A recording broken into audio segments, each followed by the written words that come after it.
오늘 말씀은 히브리서 11장 31절부터 40절 말씀을 본문 삼아서 사사시대 이후 믿음의 선진들과 성도들을 위해 예비된 새 약속이라는 주제를 가지고 같이 은혜 나누는 시간 갖도록 하겠습니다. 우리가 이 학번에 본 모세부터 가나안 입성까지의 믿음의 선진들에 대해서 알아보았습니다. 오늘은 그 마지막 네 번째로 이제 사사시대 이후에 조상들이 보여준 믿음과 신약 성도들을 위해 예비된 새 약속에 대해서 언급을 하고 있습니다. 이 본문에서는 이제 사사시대의 조상들의 어떤 믿음이 있고, 이들은 증거는 받았을 때 약속을 받지 못했다 이런 말이 있고, 또 증거를 받되 약속을 받았다 이런 어떤 말들이 있습니다. 그래서 이 약속의 문제와 또 본문에서는 또 뭘 말하고 있냐면, 죽은 자의 부활을 받기도 하며 더 좋은 부활을 얻기 위해서 죽음을 마다하지 않았다 이렇게 설명하는 내용이 있습니다. 그러면 죽은 자의 어떤 부활을 받는 것은 뭘 의미하며 더 좋은 부활은 뭘 의미하는가, 오늘 본문을 통해서 알아보는 시간 갖도록 하겠습니다. 본문 한번 읽어보겠습니다. 히브리서 11장 32절부터 40절까지입니다. 시작. 내가 무슨 말을 더하리요? 기돈, 바락, 삼손, 입다, 다윗 및 사무엘과 선지자들의 일을 말하려면 내게 시간이 부족하리로다.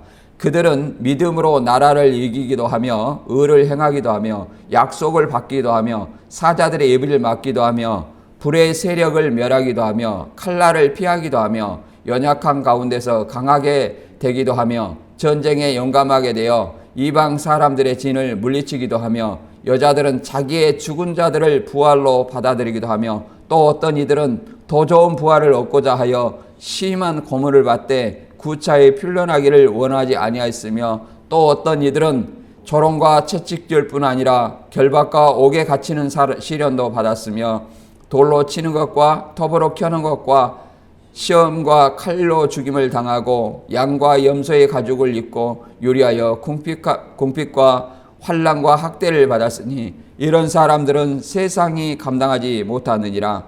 그들이 강야와 산과 동굴과 토굴에 유리하였느니라. 이 사람들은 다 믿음으로 말미암아 증거를 받았으나 약속된 것을 받지 못하였으니 이는 하나님이 우리를 위하여 더 좋은 것을 예비하셨은즉 우리가 아니면 그들로 온전함을 이루지 못하게 하려 하심이라. 아멘.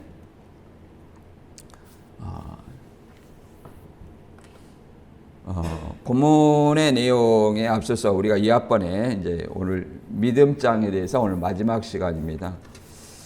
11장에는 믿음장으로서 이제 네 번에 걸쳐서 오늘까지 네 번에 걸쳐서 믿음의 선진들에 대해서 그 예시를 들어봤습니다. 우리가 이 학번에 살펴본 내용은 모세부터 가나안 입성까지의 믿음의 선진들에 대해서 알아봤고요. 이제 32절부터 40절까지는 사사시대 이후에 조상들이 보여준 믿음과 이제 신약 성도들을 위해 예비된 새 약속에 대해서 언급을 하고 있습니다. 믿음의 선진들은 믿음으로 도전하고 승리하고 또 믿음으로 고난을 견디고 인내하고 이런 어떤 모든 결론으로 믿음으로 인정을 받았으나 약속은 받지 못했다.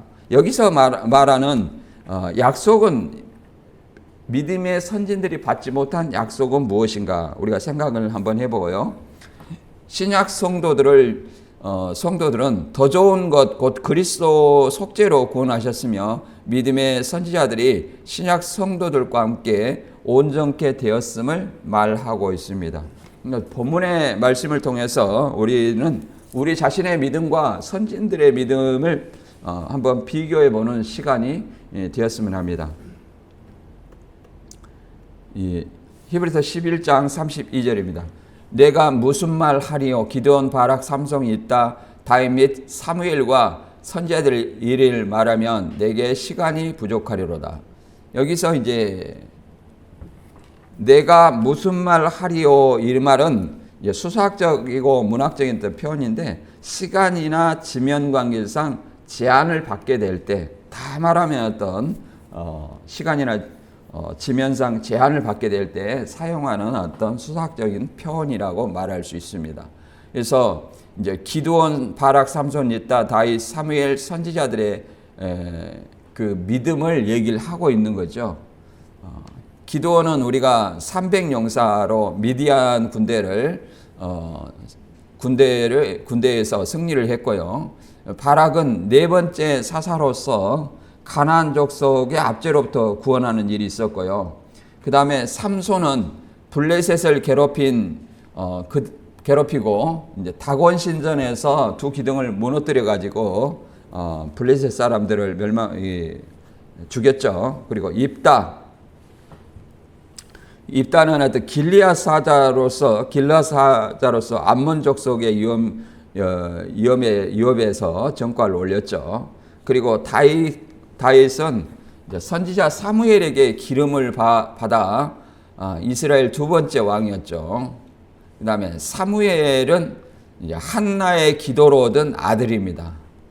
엘리 제사장에게 양육받은 이스라엘 사사 겸 또 선지자라고 말할 수 있죠.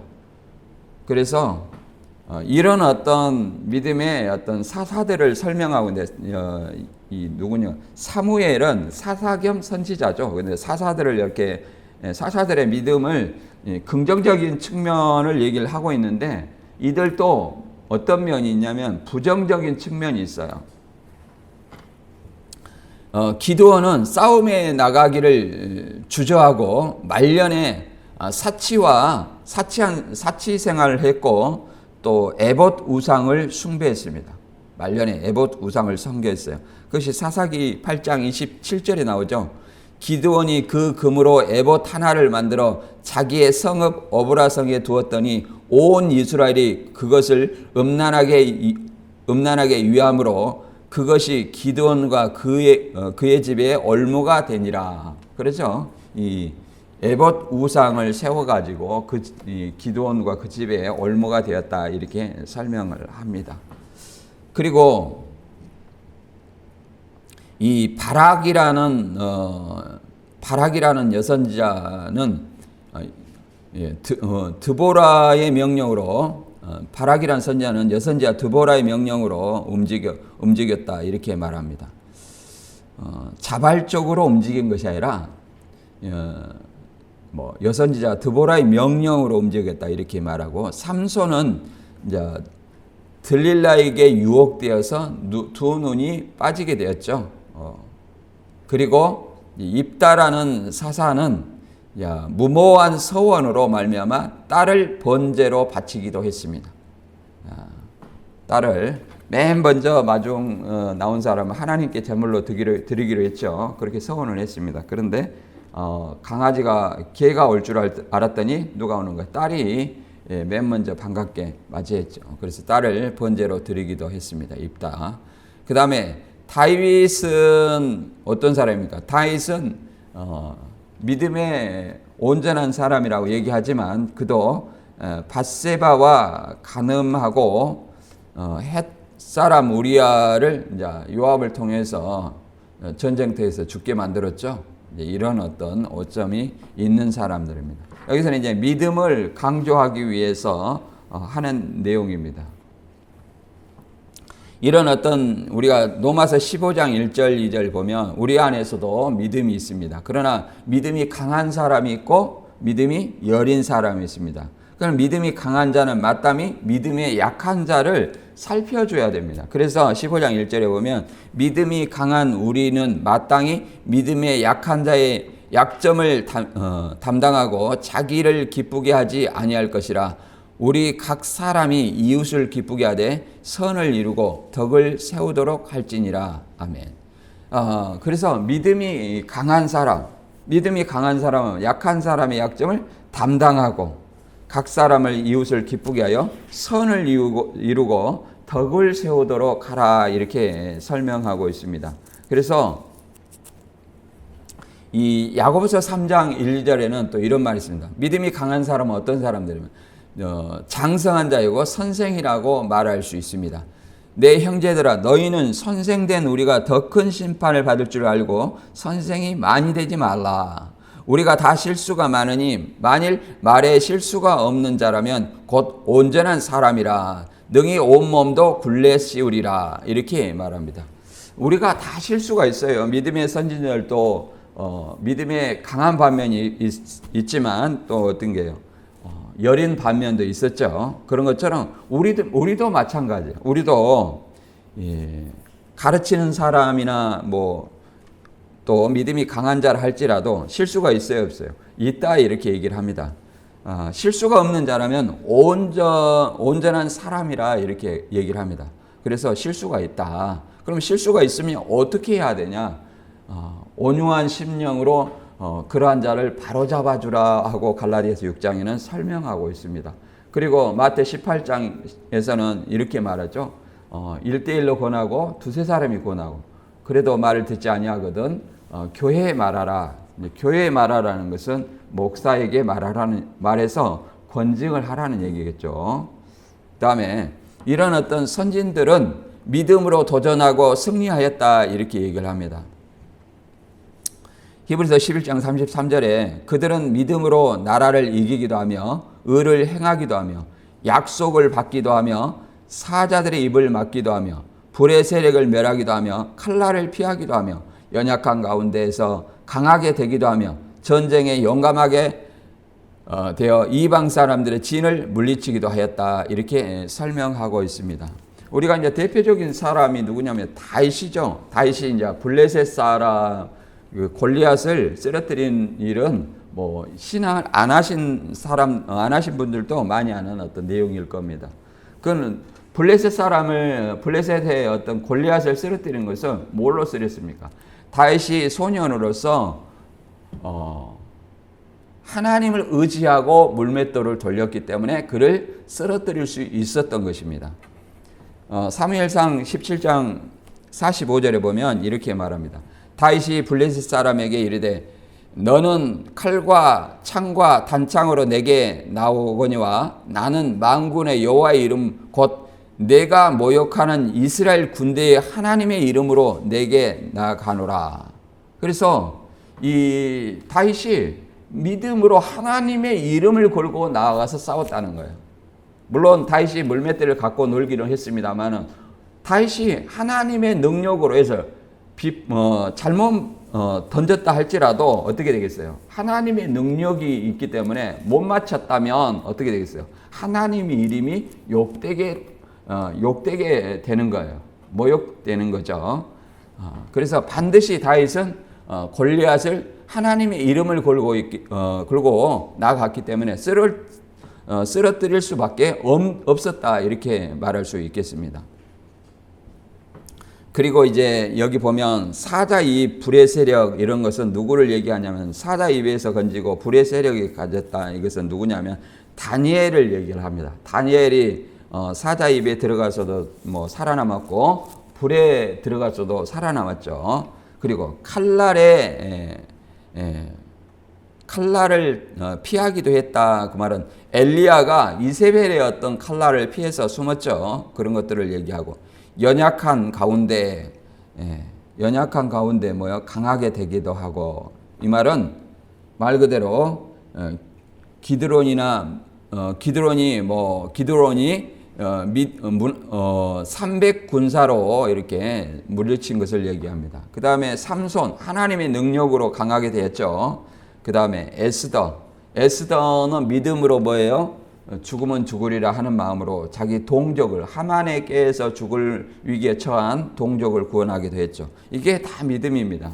그런 것처럼 예수님 당시에도 믿음이 인물이라는 것은 누굽니까? 백부장의 믿음이 있죠.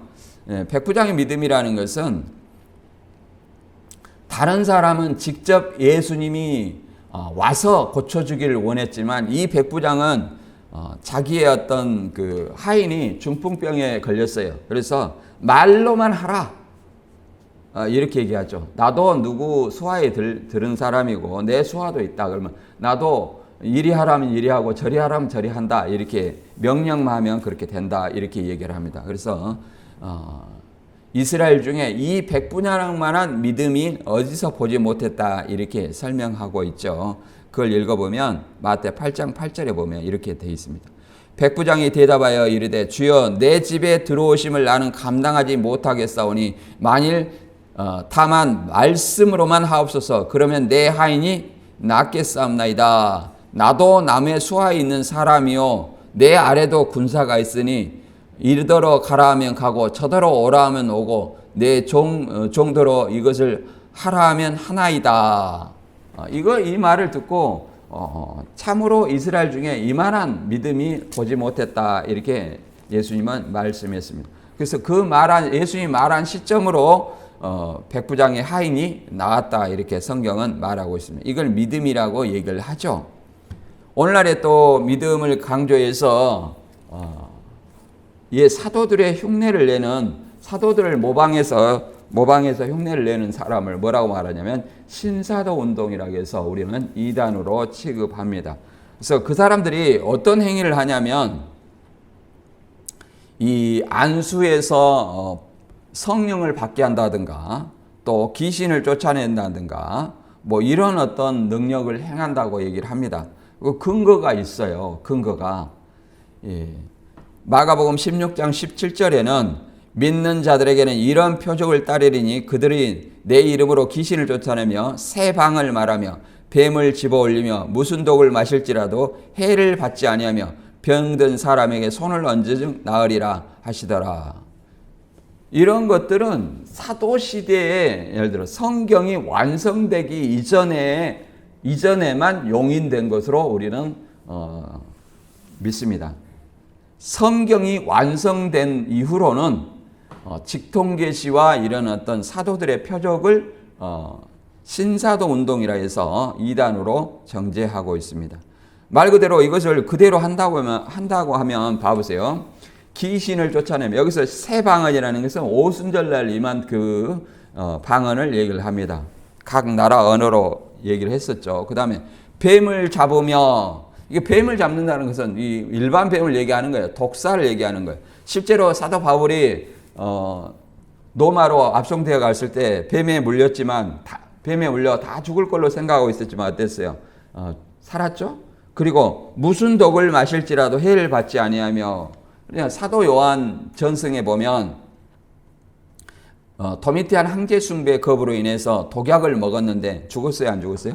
안 죽었다 이렇게 말합니다. 그래서 병든 사람에게 손을 얹은 적 그러잖아요. 바울이나 베드로 병든 사람을 고쳤죠. 예수님도 마찬가지로 그러잖아요. 그러나 이 사람들이 행하는 것은 뭐냐? 이 신사도 운동을 하는 사람들은 뭐냐? 귀신 쫓는 이 축기만 한다는 거예요. 축기만. 그것도 말로만 하는 것이고 그러죠. 말로만 하는 것입니다. 그리고 그들이 어떤 불받아라 해서 성령을 받아라 하는 어떤 그 근거가 어떤 거냐? 사도행전 8장 14절에 보면 이하에 보면 이렇게 말하고 있습니다. 빌립이 사마리아 사람에게 말씀을 전했어요. 복음을 전했단 말이에요. 그런데 다른 이방인들은 복음을 전하면 성령이 임하지만 이 사마리아 사람들에게는 뭐 있어요? 성령이 임하지 않았어요. 그래서 예루살렘에서 이제 베드로와 요한을 보내서 그들에게 기도하고 성령 받기를 했습니다. 여기서 성령을 받는 것은 단회적이에요. 단회적. 이 사마리아는 유대인들과 원수되는 사이였습니다. 원수되어서 이 베드로와 요한을 통해서 그들에게 안수해서 성령을 임하게 하는 것은 이제 교회의 이론이 되었다는 어떤 것들을 나타내고자 하는 겁니다. 유대인과 사마리아인의 차별이 없다는 거예요. 차별이 없다는 것을 보여주기 위함이죠. 사도행전 8장 14절에 예루살렘에 있는 사도들이 사마리아도 하나님의 말씀을 받았다함을 듣고 베드로와 요한을 보내매 그들이 내려가서 그들을 위하여 성령 받기를 기도하니 이렇게 말하고 있습니다. 성령 받기를 기도했죠. 18절에 시몬이 사도들의 안수로 성령 받는 것을 보고 돈을 들여 이르되 이 권능을 내게도 주어 누구든지 내가 안수하는 사람은 성령을 받게 하여 주소서. 그러니까 사도들이 저주를 했습니다. 그러니까 사람이 이 사마리아 사람에게 하는 이 베드로와 요한이 안수해서 성령 받기라는 것은 이 사마리아도 교회의 일원이 되게 하는 어떤 것을 보여주는 하나의 단회적 사건이다. 그 이후로 예수님의 복음을 믿는 사람은 누구든지 성령을 받게 되는 것이고, 사도행전 2장 38절에도 회개하고 침례를 받으면 성령을 선물로 받는다, 이렇게 분명하게 말하고 있습니다. 그래서 이런 어떤 안수해갖고 성령을 준다든가, 불바다를 한다든가, 병 고치고 능력 행하는 어떤 이런 것들을, 사도들을 모방하는 것을 뭐라고 그래요? 신사도 운동이라고 얘기를 합니다. 이것을 이단으로 우리는 정죄하고 있습니다. 잘 그런 것에 현혹되지 마시기 바랍니다. 그 다음에 믿음의 선진들이 고난을 견디고 인내한 이유가 있습니다. 왜 인내했을까요? 재밌는 얘기가 있는데, 여자들은 자기의 죽은 자들을 부활로 받기도 하며 더 좋은 부활을 얻고도 했다, 이런 어떤 말들이 있는데, 이걸 이 더 좋은 부활을 얻고자 해서 일부러 죽음을 피하지 않았다는 얘기예요. 이것에 대해서, 이 차이점에 대해서 우리는 잘 알아보도록 하겠습니다. 히브리서 11장 35절 이하입니다. 여자들은 자기의 죽은 자들을 부활로 받아들이기도 하며, 또 어떤 이들은 더 좋은 부활을 얻고자 하여 신문을 받되 구차히 풀려나기를 원하지 아니하였으며, 또 어떤 이들은 조롱과 채찍질 뿐 아니라 결박과 옥에 갇히는 시련도 받았으며, 돌로 치는 것과 톱으로 켜는 것과 사형과 시험과 칼로 죽임을 당하고 양과 염소의 가죽을 입고 유리하며 궁핍과 환난과 학대를 받았으니, 이런 사람들은 세상이 감당치 못하느니라. 그들이 강야와 산과 동굴에 유리하였느니라. 아멘. 여기서 이제 더 좋은 부활이 있고, 그냥 죽은 자들의 부활로 받기도 하며, 그러면 더 좋은 부활이 있고 그냥 현재 부활이 있다, 이렇게 설명하고 있는데, 이것은 무슨 얘기냐?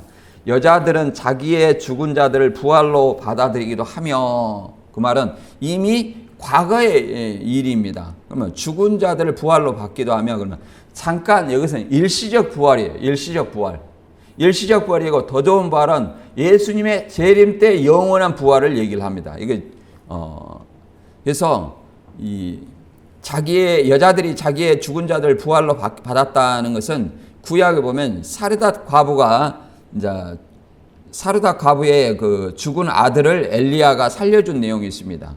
왕상 17장에 죽은 아들을 살려줬죠. 이 죽었다가 살았어요. 그러나 이것은 뭐예요? 일시적이죠. 다시 수명을 누리고 죽었다는 거예요. 일시적 부활입니다. 일시적. 성경에서 원하는 부활은 아닙니다. 그 다음에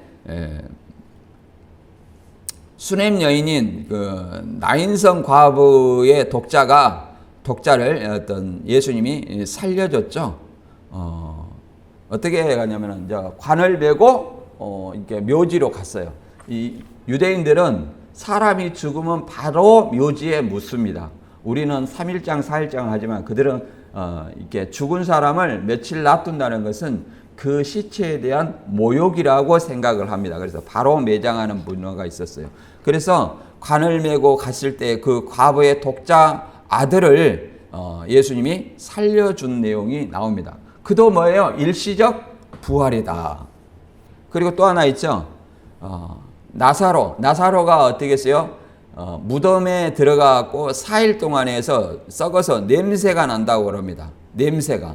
그랬을 때 뭐요? 나사로에 나오라 하니까 나왔죠. 이게 마르다와 마리아가 요청에 의해서 요한복음 11장에 그렇게 한 내용이 나옵니다. 나사로도 부활했지만 영원히 살았습니까? 일시적인 부활이다.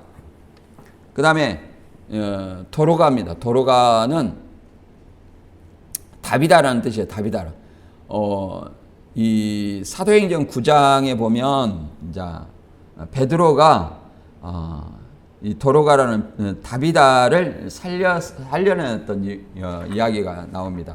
그래서 다비다야 일어나라 하니까 죽은 줄 알았던 그 다비다가 일어났죠. 그래서 이것도 뭐예요? 일시적인 부활이다, 이렇게 말할 수 있습니다. 그러면 더 좋은 부활을, 어떤 이들은 더 좋은 부활을 얻고자 해서 풀려나 고난을 받되 풀려나기를 원하지 아니하고 조롱과 책짓질, 쉽게 말해서 순교의 길을 선택했다 말할 수 있는 것입니다. 왜 이런 길을 선택했냐면 그러잖아요.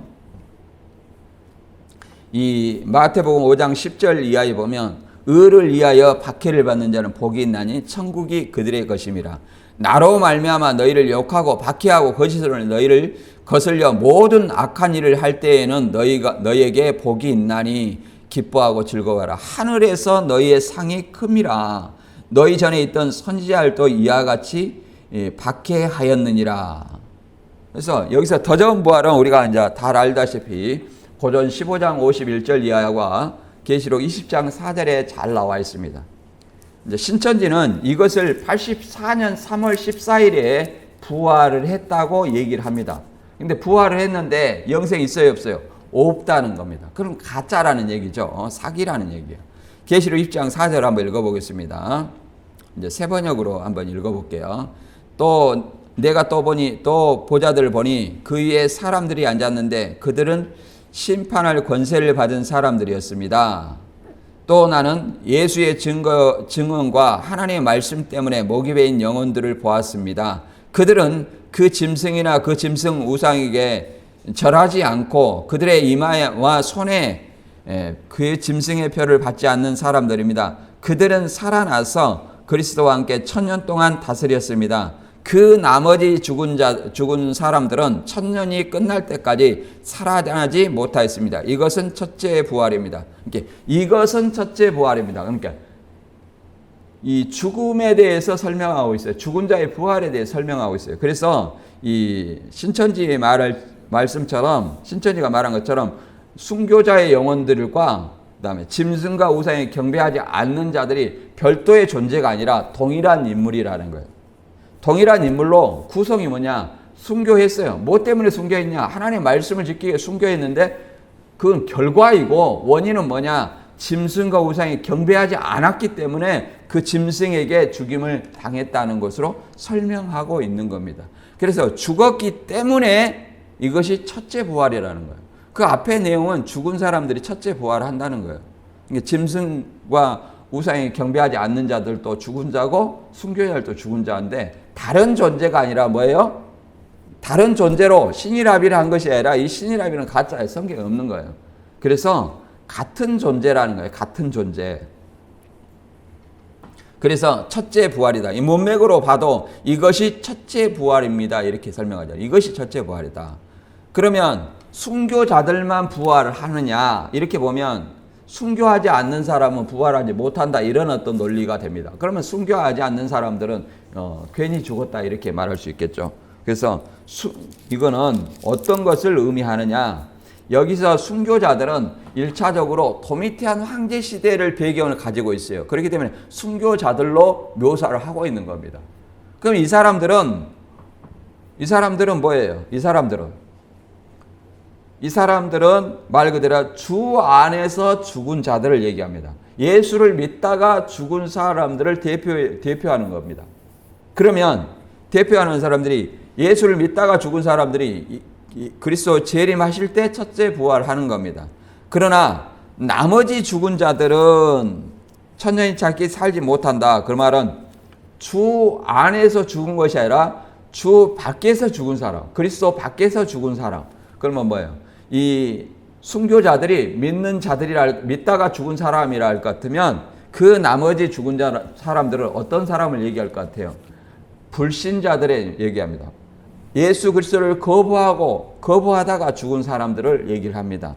이 천년이 차기까지 살지 못하였다. 그 말은 이 불신자들은 1000년 후에 부활해서 백보자 심판으로 영벌에 가게 되는 겁니다. 이걸 대조해서 설명하고 있는 겁니다. 그래서 그다음 이제 이 신약 성도들을 위해서 더 좋은 약속을 예비되어 있다. 이런 어떤 말들이 있는데 또 여기서 이제 40절에 조금 헷갈리는 말들이 있는데 이걸 구체적으로 알아보도록 하겠습니다. 39절부터 읽어볼게요. 이 사람들은 다 믿음으로 말미암아 증거를 받았으나 약속된 것을 받지 못하였으니 이는 하나님이 우리를 위하여 더 좋은 것을 예비하셨은즉 우리가 아니면 그들로 온전함을 이루지 못하게 하려 하심이라. 이렇게 설명하고 있습니다. 여기서 이 사람들이 다 믿음으로 말미암아 증거를 받았으나, 이것은 무슨 얘기냐면은 히브리서 11장 2절과 5절에 읽어보면 선진들이 이로써 증거를 얻었느니라. 5절 보면 믿음으로 에녹은 죽음을 보지 않고 옮겨졌으니 하나님이 그를 옮기심으로 다시 보지 아니하였느니라. 그는 옮겨지기 전에 하나님을 기쁘시게 하는 자라 증거를 받았느니라. 쉽게 말해서 하나님께 믿음을 인정받았다는 것을 얘기합니다. 여기서 증거는 하나님께 인정을 받았다. 근데 이제 33절에는 이제 여기서는 믿음의 선지들이 약속을 받지 못했다고 했는데, 또 34절에는 약속을 받기도 했다. 또 상반된 얘기가 나옵니다. 약속을 받기도 했고 약속을 받지도 못했다. 이런 어떤 얘기가 나옵니다. 그러면 믿음의 선진들이 받은 약속은 무엇이고 받지 못한 약속은 무엇이냐? 믿음의 선진들이 받은 약속은 생전에 받은 약속들을 얘기합니다. 실현된 약속이죠. 생전에 실현된 약속을 얘기를 합니다. 생전에 실현된 약속. 받지 못한 것은 생전에 자기들에게 실현되지 못한 거예요. 어떤 약속이겠습니까? 원어도 다르죠. 원어도 약간 다른데 이 39절에 약속된 것은 말 그대로 그리스도 재림으로 성취될 영원한 기업의 약속입니다. 그리스도 재림으로. 그래서 사도행전 13장 23절에 보면 이렇게 말합니다. 하나님이 약속하신 대로 이 사람의 후손에서 이스라엘을 위하여 구주를 세우셨으니 곧 예수라. 이 사람이라는 것은 다윗의 후손을 얘기합니다. 다윗을 얘기해요. 그러니까 다윗의 후손에서 하나님이 이스라엘 위하여 구주를 세우셨으니 곧 예수라고 얘기를 합니다. 그래서 다윗의 후손으로 누구를 보내줬다는 거예요? 예수. 그래서 예수님을 뭐라 그래요? 다윗의 왕권을 가지고 오시니, 이렇게 얘기를 합니다. 선진들은 이걸 받지 못했죠. 이걸 받지 못했어요. 그 다음에 히브리서 9장 15절도 이렇게 말하고 있습니다. 초림 예수죠. 그 다음에 여기는 이로 말미암아 그는 새 언약의 중보자시니 이는 첫 언약 때 범한 죄를 피해서 속하려고 주구사 부르심을 입은 자로 하여금 영원한 기업의 약속을 얻게 하려 하심이라. 이렇게 말합니다. 죽으면서 주는 약속은 무슨 약속이냐요? 개역 한글에서는 유언으로 번역했죠. 헬라어 디아데케를 유언으로 번역했는데, 쉽게 말해서 예수님의 유언으로 얻을 기업, 약속. 그러면 예수님의 죽음으로 얻어지는 것들이 뭐냐? 제사함과 구원과 영생을 얘기를 합니다.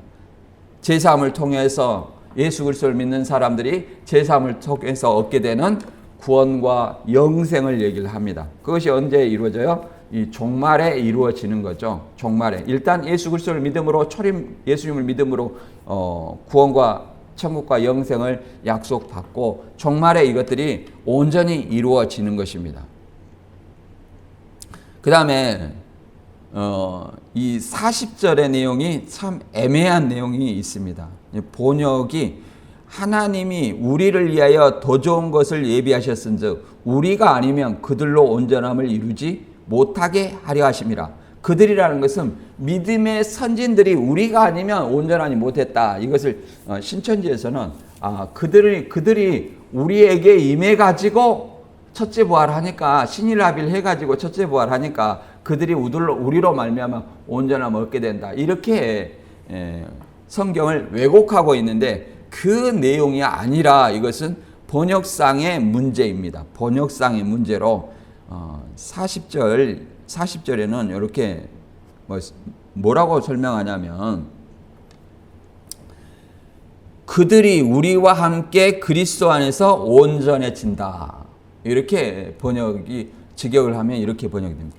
그들 믿음의 선진들이 우리와 함께 그리스도 안에서 온전해진다는 거예요. 온전해진다는 것은 뭐예요? 예수 그리스도를 통해서 예수 그리스도 재림하실 때에 온전해진 영생을 얘기합니다. 부활과 영생을 얘기를 하는 거예요. 그래서 그 형체는 말 그대로 빌립보서 3장 21절에 이렇게 말하잖아요. 그는 만물을 자기에게 복종하실 수 있는 자의 역사로 우리의 낮은 몸을 자기 영광의 몸의 형체와 같이 병케 하시리라 이렇게 말합니다. 그래서 예수님은 하나님의 능력으로 우리의 낮은 몸, 아담과 같은 몸, 그렇잖아요. 아담과 같은 몸을 예수님의 영광의 몸의 형체와 같이 변하게 하시리라. 변해 준다는 거예요. 누가? 하나님의 주권적인 능력으로 변하게 해준다. 그럼 예수님의 영광의 몸의 형체라는 것은 부활체를 얘기를 합니다. 그 부활체는 뭐예요? 우리 육체 영생이 아니라 육체는 버스 타고 차 타고 이렇게 다 장가가고 시집가잖아요. 예수님과 같은 40일 동안에 계셨을 때 그러잖아요. 문을 통과하고 먹어도 되고 안 먹어도 되고 의식주가 필요하지 않는 초월적인 몸이라고 생각할 수 있습니다. 그 초월적인 몸이라는 거예요. 그것은 그리스도 재림하실 때 우리에게 주어지는 상급이고 우리의 소망이라 말할 수 있습니다. 고전 15장 49절에도 이것을 입는다고 표현합니다. 입는다. 우리가 흙에 속한 자의 형상을 입은 것 같이 또한 하늘에 속한 자의 형상을 입으리라. 우리가 흙에 속한 자의 형상은 누굽니까? 아담의 형상이에요. 아담의 형상을 입었다고 말합니다. 그리고 하늘에 속한 자는 누구예요? 그리스도입니다. 그리스도의 형상을 입는다 이렇게 표현했는데 이것은 뭐예요? 영광의 몸의 형체와 같이 변하게 해준다 이렇게 설명하고 있는 거예요. 그래서 죽은 자나 믿음의 선진들이나 그 부활을 통해서 영광의 몸의 형체 또 그리스도와 같은 형상을 입는다 이렇게 표현하고 있고 우리도 마찬가지로 예수 그리스도를 재림함으로 말미암아 영광의 몸의 형체 부활체로 변하고 또 뭐예요? 그리스도의 형상을 입게 된다 이렇게 설명을 하고 있습니다. 이것을 우리 몸의 속량이라고 표현합니다. 몸의 구속 또는 속량이라고 로마서 8장 23절에 표현하고 있습니다. 그뿐 아니라 또한 우리 곧 성령의 처음 익은 열매를 받은 우리까지도 속으로 탄식하며 양자될 것 곧 우리 몸의 속량을 기다리느냐. 이 우리 몸의 속량이에요. 이게 마지막 때 구원입니다. 예수 그리스도 재림하실 때. 우리 예수 그리스도 재림하실 때에 이 믿음의 선진들과 우리가 온전함을 이루게 된다. 이렇게 설명할 수 있습니다. 오늘 본문 말씀을 통해서 다시 한번 살펴보면 어떤 의미가 있습니까? 사사시대의 어떤 선지자들의 어떤 믿음을 얘기를 하고 있어요. 사사시대 선지자들의 믿음. 그리고 그들은 믿음으로 약속을 받지 못했다 이렇게 했네요. 무슨 약속을 받지 못했어요? 그리스도에 대한 그리스도를 통해서 이루어지는 어떤 그 약속, 그리스도. 그렇죠? 신약의 성도와 구약의 믿음의 선지자들과 분명히 어떤 차이를 두고 있죠. 그들은 약속을 받지 못했으나 증거를 받았다. 하나님께 인정을 받았다는 얘기예요. 그리고 예수 그리스도의 약속을 받지 못했다. 또 예수 그리스도를 통해서 이루어지는 부활과 영생의 약속을 받지 못했다. 이렇게 말할 수 있습니다. 그 다음에 죽은 자의 부활을 받기도 하며 더 좋은 부활이라고 했는데 죽은 자들의 부활은 일시적인 부활입니다. 육체가 잠시 죽었어요. 육체가 죽었는데 그들을 잠시 동안 다시 살리는 어떤 일시적인 부활을 얘기를 합니다. 그러나 어떤 사람들은 더 좋은 부활을 얻고자 해서 더 좋은 부활이라는 것은 뭡니까? 더 좋은 부활이라는 것은 말 그대로 순교, 예수 그리스도를 믿다가 죽은 자의 어떤 부활, 첫째 부활을 얘기하죠. 그래서 재림으로 이루어지는 부활. 그 부활을 얻기 위해서 굳이 풀려나기를 원하지 아니하고 순교의 길을 선택했다 이렇게 말할 수 있습니다. 그들이 어떤 행함이 더 큰 상급을 얻을 수 있으리라 말할 수 있죠. 따라서 이와 같은 어떤 믿음은 믿음의 어떤 선진들을 우리도 본받아야 할 줄로 믿습니다. 그래서 히브리서 10장 38절에 보면 우리의 믿음은 어떠해야 됩니까? 나의 의인은 믿음으로 말미암아 살리라. 또한 뒤로 물러가면 내 마음이 그를 기뻐하지 아니하려 하셨느니라. 우리는 뒤로 물러가 멸망할 자가 아니요 오직 영혼을 구원함에 이르는 믿음을 가진 자니라. 이렇게 해서 믿음을 후퇴하는 어떤 믿음이 아니라 이 믿음을 시작할 때 우리가 확실한 믿음을 가지고 끝까지 붙잡으면 그리스도와 함께 새 약속에 참여하리라고 믿습니다. 오늘 말씀 이것으로 마치고 잠깐 기도하겠습니다.